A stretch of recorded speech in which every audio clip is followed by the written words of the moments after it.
programang ito ay rated SPG. Striktong patnubay at gabay ng magulang ang kailangan. Maaaring may masiselang tema, lengguwahe, karahasan, sexual, horror o droga na hindi angkop sa mga... Po namin kasi presinto para makakuha po kami ng fingerprint sample. No! May angal ka? Magkasama nga itong si Moira at itong si Nerissa.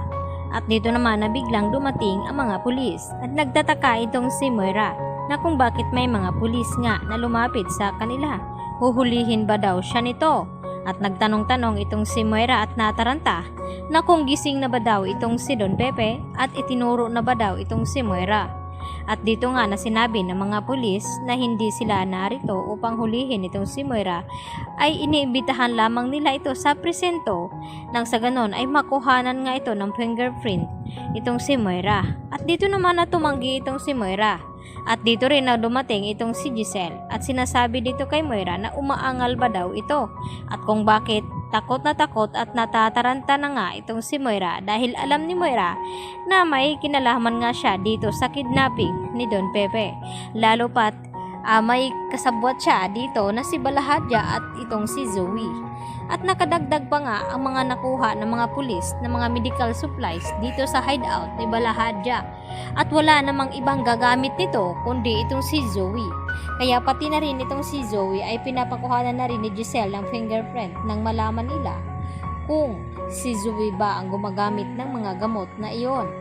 At dahil dito, kinabahan at natakot naman itong si Zoe dahil kabilin-bilinan niya nga dito kay Carlos na ayaw daw niyang makulong dahil baka mabubulok na nga siya doon sa kulungan. At nangako naman itong si Carlos kay Zoe na protektahan daw niya ito at hindi daw niya ito pababayaan at gagawaan daw niya ng paraan itong si Zoe kung anong paraan ito. Samantala, habang dinadalaw naman ni Annalyn sa kwarto itong si Don Pepe, ay dito naman na tila naghimala dahil pinisil nga ni Don Pepe itong mga kamay ni Annalyn.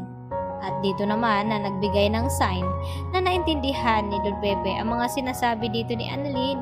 At dito nga napaiyak siya ng husto at tumingin dito kay Doc Lindon. At tila hindi naman nasisiyahan sa ibinalita ni Annalyn itong si Doc Carlos dahil alam niya na kapag nagkamalay at nagising itong si Don Pepe ay malalaman na ng lahat ang tunay na sikreto na tinatago dito ni Carlos Benitez.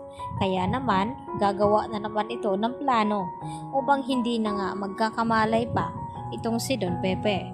Subalit dahil porsigido na nga mababantayan lalo dito ni Annalyn ang kanyang lolo Pepe, ay dito naman mahihirapan itong si Carlos na gagawa ng masama dito kay Don Pepe dahil nakapalibot nga ang mga nagbabantay dito kay Don Pepe at isang si RJ at itong si Giselle dahil gusto nga nilang malaman kung sino nga ba ang nagpadukot dito kay Don Pepe upang pagbayarin na nga nila ito.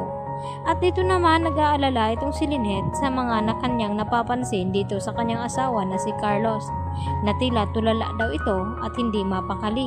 Kapag tinatanong ni Lynette ay minsan nagagalit na ito. At dito nga napapansin ni Lynette na tila may malalim na iniisip itong si Carlos. At nagdadalawang isip naman itong si Lynette, tanungin ito baka magalit na naman sa kanya. Kaya si Annalyn na lamang ang kinakausap dito ni Lynette at nagtanong na kung bakit ganun ang kinikilos ni Carlos Benitez na kakaiba at biglang-bigla na lamang nawawala ito at umaalis na hindi nagpapaalam at nagsasabi kay Lynette. Kaya yan naman ang ating pakatutukan maya-maya mga kapuso, dito lamang yan sa Abot Kamay na Pangarap. Yan lang po at maraming salamat.